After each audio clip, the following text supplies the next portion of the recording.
temanya pada sore hari ini adalah Rajab Syahrullah. Rajab itu bulannya Allah Ta'ala. Bulannya Allah Subhanahu wa Ta'ala. Para ulama mengatakan karena Rajab itu bulannya Allah, maka kita dikatakan Rajab Syahrul Istighfar. Bulan disuruh lebih banyak istighfar. Lebih banyak minta ampun. Sekarang saya mau nanya sama pemirsa dan ibu-ibu khususnya yang di sini menemani saya, beberapa keluarga besar Majelis Ar-Raudhah, karena pengajiannya Rabu sore masih tutup. Ya belum buka, ini hanya online dan untuk internal. Ya untuk relawati dan keluarga besar Majelis Ar-Raudhah, santriwati-santriwati yang ada di sini dan teman-teman yang ngurusi majelis. Pertanyaan saya, kira-kira dosa kita banyak atau sedikit? Jawabannya betul semua ya. Dosanya banyak atau sedikit? Banyak atau pol-polan? Kira-kira dibanding bapak-bapak dosanya lebih banyak bapak-bapak atau ibu-ibu? Oh ngaku, Masya Allah. Ibu-ibu dosanya lebih banyak, itu tawadhu, merendahkan diri ya. Dan juga sekaligus sadar diri. Kita kan nggak boleh nunjuk orang lain dosanya lebih banyak. Kita nunjuk diri kita dosanya yang paling banyak. Nah sekarang saya mau nanya, pemirsa ini mohon maaf pemirsa. Kalau Anda punya salah sama atasan, satu kesalahannya, dan itu bisa menyebabkan nanti kalau atasan marah bisa dipecat. Kira-kira kalau punya salah sama atasan seperti itu, jadinya khawatir atau enggak khawatir? Khawatir ya. Yang dilakukan pertama kali apa? Mogo-mogo gak konangan, kan begitu ya. Mudah-mudahan gak ketahuan gitu. Terus berusaha apa? Minta maaf. Berbuat baik, kerjanya dirajinkan. Betul ya? Biasanya itu satu hari kerja dia bisa misalnya produksi barang 10, hari itu dia buat 11, besoknya 12. Nah setelah itu ngomong, mohon maaf Bapak, saya kemarin itu kok mecahkan vas yang di pojok sana. Ya minta maaf. Khawatir nih bosnya marah, khawatir majikannya marah, khawatir atau atasannya marah. Kita berjuangnya luar biasa biar dapat kata ku maafkan. Sudah ku maafkan. Pertanyaan saya, nah kalau urusan sama Allah Ta'ala ini urusannya dipecat atau dibuang ke neraka? Urusannya dipecat atau sengsara dunia, sengsara akhirat? Sengsara dunia, sengsara akhirat. Naudzubillah min dzalik. Tapi anehnya kita ini sebagai manusia, lalainya luar biasa. Bukan satu loh salah. Tadi ibu-ibu kan ngaku ya, salahnya banyaknya luar biasa. Pertanyaan saya, istighfarnya berapa? Istighfarnya berapa? Coba. Dari mulai pagi tadi sampai sekarang udah berapa istighfarnya? Wah nggak kehitung, Bi. Pokoknya nggak kehitung. Kenapa? Nggak pernah ngitung. Maksudnya nggak istighfar, nggak pernah ngitung. Paling habis sholat, astagfirullah, astagfirullah, astagfirullah. Itu buat ngistighfari sholat aja belum cukup.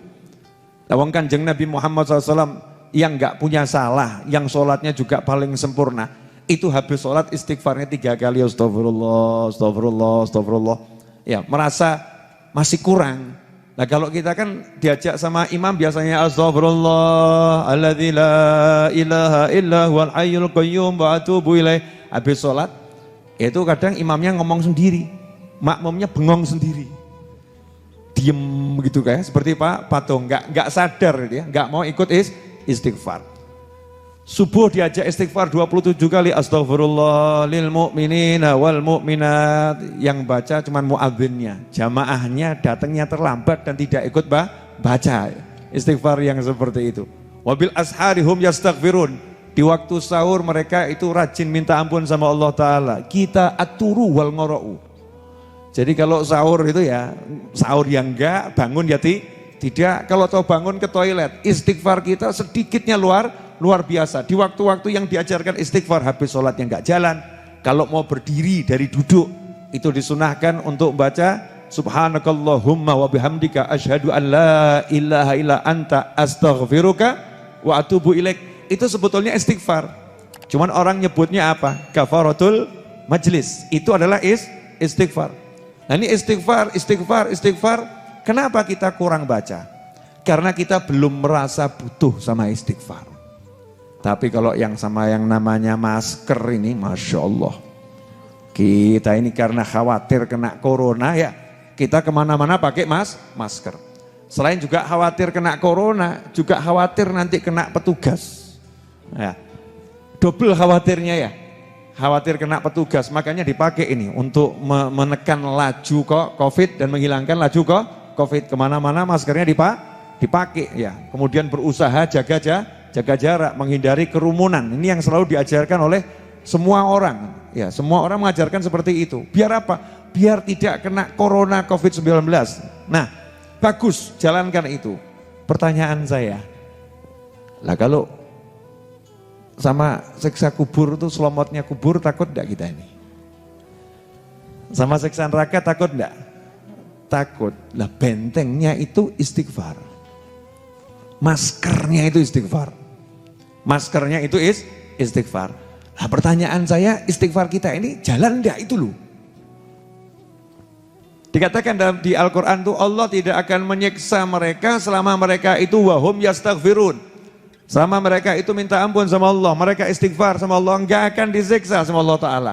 Bala enggak akan turun, bencana enggak akan turun. Makanya kalau sekarang kita ini melihat banyak musibah, banyak bencana, jangan salahkan siapapun dan jangan salahkan apapun. Jangan bilang hutannya gundul, jangan bilang ini karena ada eksploitasi alam yang menyalahi aturan, jangan bilang ini karena ada orang begini, jangan bilang seperti itu. Tapi bilanglah pada diri kita sendiri, istighfarmu piro?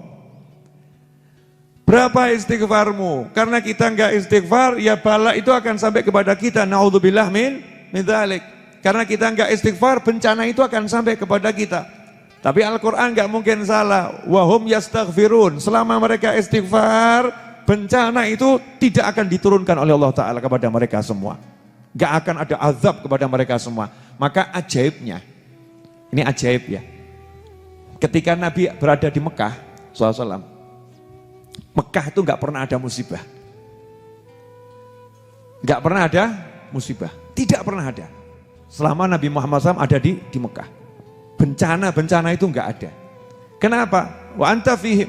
Allah tidak akan menyiksa mereka yang menyalahi ajaran Allah, mereka yang enggak percaya sama Allah, mereka yang ingkar sama Allah, mereka yang zalim, mereka yang maksiat, tidak akan kena bencana dari Allah Ta'ala. Wa anta fihim. Selama kamu ada di tengah-tengah mereka, wahai Nabi Muhammad SAW. Di Mekah ada Kanjeng Nabi, balaknya enggak turun, mental, enggak jadi. Ditahan sama Allah Ta'ala. Jangan, ada Nabi Muhammad SAW. Kemudian Nabinya hijrah SAW dari Mekah pindah kemana? Madinah. Pertanyaan saya, ketika Nabi pindah ke Madinah SAW, di Mekah ada bencana enggak? Padahal yang musuhin Nabi masih tinggal di Mekah. Yang menghina Nabi ada di Mekah. Yang mencaci maki ada di Mekah. Yang merangi Nabi ada di Mekah. Nabinya ada di Madinah. Pertanyaan saya, apakah Mekah kemudian diturunkan bencana oleh Allah Ta'ala? Enggak ada bencana, enggak ada musibah. Padahal saat itu Mekah belum menjadi negerinya muslimin. Mekah menjadi kotanya orang-orang yang musuhi umat Islam. Musuhi Allah Subhanahu wa Ta'ala. Kotanya orang-orang yang maksiat kepada Allah Subhanahu wa Ta'ala saat itu, ya, ketika ditinggal oleh Nabi Muhammad SAW. Nah, kenapa kok enggak diturunkan bencana? Kenapa enggak diluluhlantahkan? Kenapa enggak dimusnahkan? Kenapa enggak dihilangkan masyarakatnya yang betul-betul enggak sesuai aturannya Allah itu? Jawabannya sederhana. Kata Allah, wahum yastaghfirun. Karena di tengah-tengah orang-orang yang rusak itu masih ada sekelompok sahabat yang belum hijrah, yang minta ampun sama Allah Ta'ala. Ada sekelompok sahabat yang belum hijrah, karena kan sahabat enggak semuanya bisa hijrah. Ada yang tertahan di Mekah. Ya apalagi setelah Sulh Hudaybiyah, perjanjian Hudaybiyah, itu yang di Mekah enggak boleh keluar ke Madinah. Lah ini yang di Mekah ini sahabat Nabi SAW dalam keadaan tertekan, dalam keadaan terhimpit, dalam keadaan yang enggak enak, istighfarnya enggak pernah putus. Ahli ibadah. Ya, sahabat-sahabat itu orang-orang yang mulia. Istighfar di tengah orang-orang yang rusak. Istighfar di tengah orang-orang yang gak ikut aturannya Allah. Istighfar di tengah orang-orang yang benci kepada Allah Subhanahu wa ta'ala. Hasilnya apa? Allah tidak akan menyiksa mereka yang benci sama Allah tadi, yang menyalahi ajaran Allah tadi, wahum yastaghfirun, selama masih ada sekelompok orang yang minta ampun sama Allah ta'ala. Nah ini loh penting. Berarti kalau kampung kita gak pengen kena